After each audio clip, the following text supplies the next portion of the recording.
I just wanted to bring this to your attention real quick. But before we jump into it, I just want to pose a question. What is the best way to defend and empower yourself in case an aggressor comes at you with a loaded firearm? Now, local law enforcement has some ideas, and I bet you do too, but I bet they don't line up. Let's take a look at this. He was chasing the car, hit the car, got out of his car with a hood over his face and had a machine gun, it looked like. A 911 call from the driver who captured video critical in a carjacking case that left a woman dead. Carjacking in the middle of an intersection. We are not talking about something that happened in a parking garage. It's not happening at night in a parking lot where you're not around anybody. This is in broad daylight. You wouldn't even think that this would happen to you at what looks like a busy intersection. The people who are following behind this, witnessing this, are absolute heroes.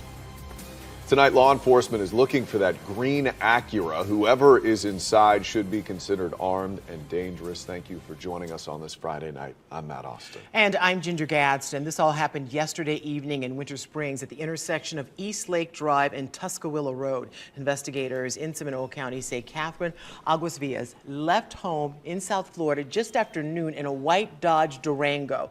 They say about half a mile or so before the intersection where the carjacking happened, a green Acura started ramming that Durango. Investigators say instead of calling 911, she called her husband, who told her not to stop. Video shot by a witness shows a suspect wearing a mask and carrying a large firearm getting out of that Acura, pointing that gun at the driver's side of the Durango before eventually getting in the back seat.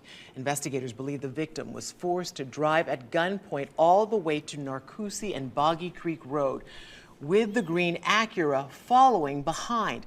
That's where investigators got a call from witnesses who heard gunshots and saw a car so badly burned it could not immediately be identified. Detectives believe the victim's body was inside. They say she was targeted, followed. So just ask yourself this question. If you did get carjacked and some guy with a gun did happen to make it in the back seat, and I'm not saying they would with you, but they could if you're not situationally aware, and they're going to give some pretty good suggestions on what to do in case this stuff happens. But let's say somebody did make their way into your vehicle and they were armed and they held you at gunpoint. What's the first thing that you would do if the guy's in the back seat with a gun pointed at your head? Because this lady lost her life.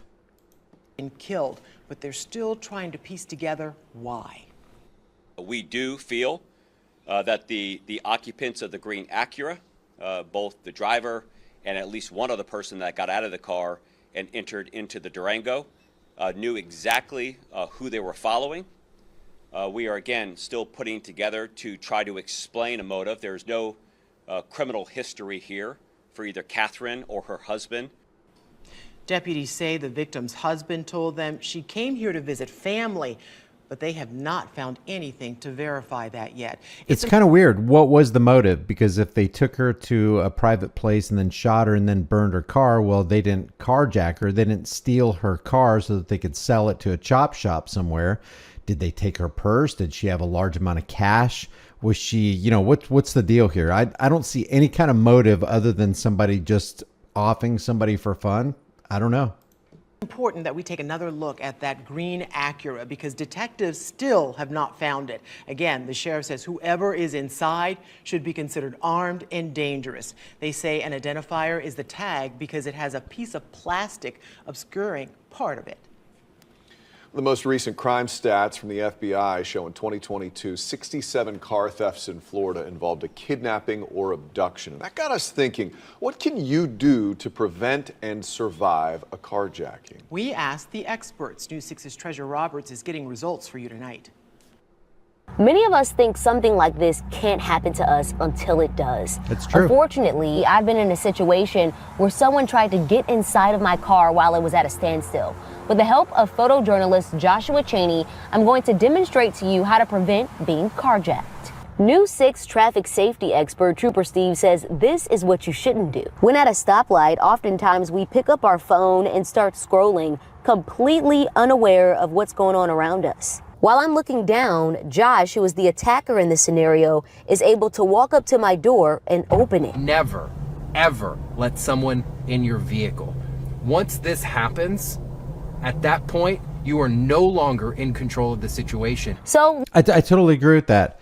If you're at a traffic light, most cars, most modern cars, when you go above 10, 15 miles an hour, it activates automatic door lock. So when you're sitting at a vehicle, your doors are locked. But in older cars, if you don't think to lock your doors, then your doors will be left unlocked and the person is going to be able to come inside of them. The very first thing that I thought about was anytime I pull up to a stoplight or, behind somebody, I always leave about a car length between me and the person ahead of me. That way, if I have to move real quick for some reason or another, I can at least pull forward and go somewhere or run over the attacker in case one of them's in front of you. Because, you are under attack.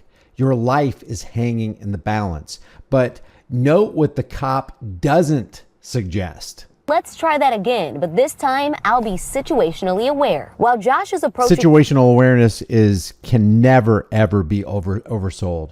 It can never be overemphasized enough.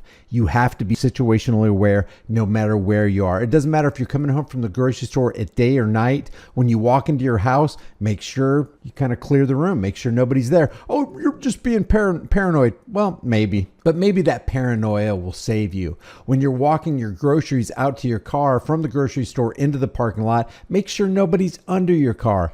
Find out, be situationally aware and who's around. Make sure that you have a personal protection device. And that's kind of the spoiler alert, because this is something the cops and mainstream media do not suggest. The way you can make yourself more powerful, or at least as powerful as your attacker, is to bring a gun to the gunfight that he started. My car, I can see him when I scan my rear and side view mirrors. My next move is to make sure my car door is locked and then safely pull away from the area. Someone comes up to your vehicle and they are aggressive. Don't take the time to figure it out. Take the time to protect yourself and your family and get out of there as fast as possible. Honk the horn, dial 911 while you're doing this, but listen to me.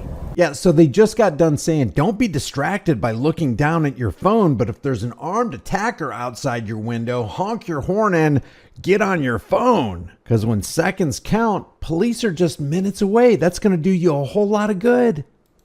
Do not stay there. Another tip from Trooper Steve, leave space between you and the vehicle in front of you. If you're too close to the vehicle in front of you, where are you going to go if an emergency happens? When you pull up behind a car, stop at a point where you can see the tires. Treasure Roberts, getting results. At least.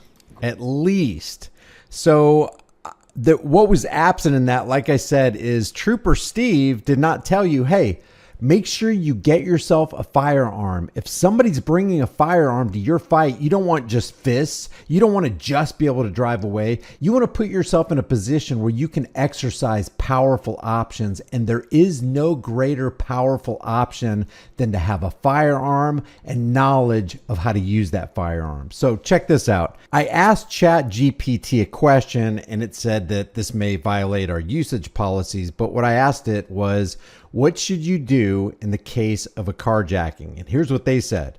If you find yourself in a carjacking situation, your safety should be your top priority. Here are some steps that you can take to protect yourself. Stay calm. I totally agree with that. You want to be able to rationally think about what's going on. Try to slow things down in your mind. Try to get a hold of your emotions and try to be in control. Do not resist. Your life is more valuable than your vehicle. So I guess this means, like, if they're trying to take your vehicle or trying to take your purse or your wallet, just let them have it and let them go their merry way and escape with your life. Avoid resisting or arguing with the carjacker. Compliance can decrease the likelihood of violence. In a lot of cases, compliance ends up with you on the floor in a pool of blood. Hand over the keys. If the carjacker demands your keys or asks you to exit the vehicle, comply without hesitation. Maybe what you can do is you can pull the keys out and then drop them in front of him. And when he's distracted for that split second, that's when you can pull out your personal protection device. Oh, wait a minute. ChatGPT doesn't recommend that I pull out or even have a personal protection device. And I'll show you that in a second.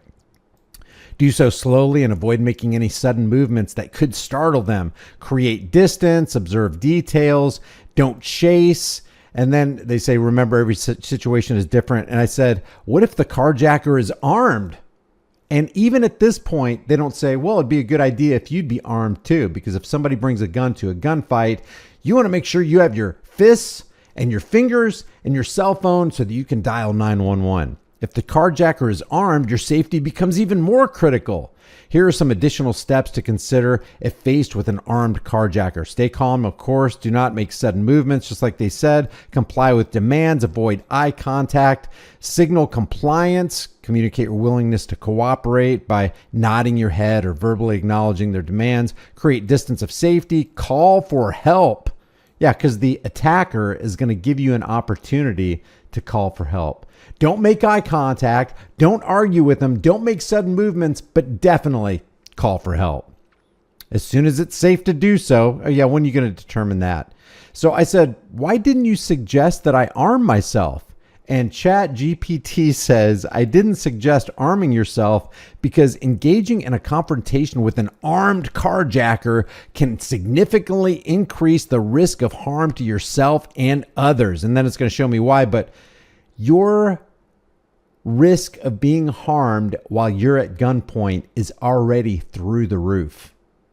Now, your job is to find a moment where you can safely bring out your personal protection device if they got the drop on you. And the best thing to do is to conceal where your handgun is. Don't let them know that you have a personal protection device. And if you have it, say, on your right side, then show them your left side and then hide your right arm so you're grabbing your personal protection device, and then you can give them a little high velocity surprise. Escalation of violence. Introducing a weapon into the situation can escalate the level of violence, putting you and others at greater risk of injury or even death. How can you be at a greater risk of injury or death when a guy that you don't know is threatening to blow your head off already? And why don't you want to escalate the level of violence? You just want the violence to be tipped in your favor. And that's what a personal protection device is all about. The presence of a weapon can lead to a rapid escalation of the conflict, making it more difficult to resolve peacefully, lack of training. And that's why firearms instructors highly suggest that if you're going to get a firearm, you need to learn how to use it. You need to become comfortable with how heavy it is when it's fully loaded, what to expect when you pull the trigger, and all sorts of other things that you need to understand that you can only get that knowledge through experience and through training. So most, if not all, firearms instructors and anybody in the self-defense field doesn't just say, yeah, just go ahead and get a gun, you'll be fine. You need to learn how to use that thing. That is going to be a tool. That is going to be a life-saving personal protection device that you need to become very familiar with. And they also say, well, you don't want a gun because of legal implications. In many jurisdictions, using a weapon to defend yourself may have legal consequences, especially if it results in injury or death. You could potentially face criminal charges or civil lawsuits, even if you were acting in self-defense. And in some areas, that is absolutely true. So you are in a sense taking a risk of negative legal ramifications if you decide to defend yourself using that method. Unpredictable outcome. Well, every bit of this is unpredictable. You don't know if you're going to live or die whether you have a weapon or not. You don't know if they're going to get in the back seat of your car or just walk away and just threaten you. You don't know if he's going to end up pulling that trigger. You have to assume that he is, because if you don't, you're not going to take the corrective measures that need to be taken to get you and your family or whoever out of that situation. So I thought that was really interesting. I said, so you're saying having a gun won't give me an advantage? And ChatGPT says having a gun may provide a sense of security, but it doesn't necessarily guarantee an advantage in the carjacking situation, especially if the carjacker is already armed. Doesn't it have the potential to give you the advantage or at least equal the playing field? I would say it absolutely does. So while this cop in this police department may not suggest that you get a personal protection device, what do you guys think? What would you do if an armed carjacker broke your window, opened your door, and hopped in the back seat. Leave your thoughts about this for the world and the global thought, please, in the comment section below. If you haven't done so already, subscribe to the channel, hit the bell notification icon, give it a thumbs up, share it with everybody you know. Don't forget to subscribe to my email list through my website, highimpactflix.com. If you want to support the channel further, grab a hard-hitting conversation starting design. You can put on a shirt, hoodie, mug, hat, cell phone case, pillowcase, whatever you want. Become a channel member, but more importantly, empower yourself. Find out how to empower yourself. If you want to get a personal protection device, figure out how to use that thing. Get some experience at the firing range. You will be absolutely glad you did. I can't think of a greater peace of mind than having a piece. I'll see you guys in the next video.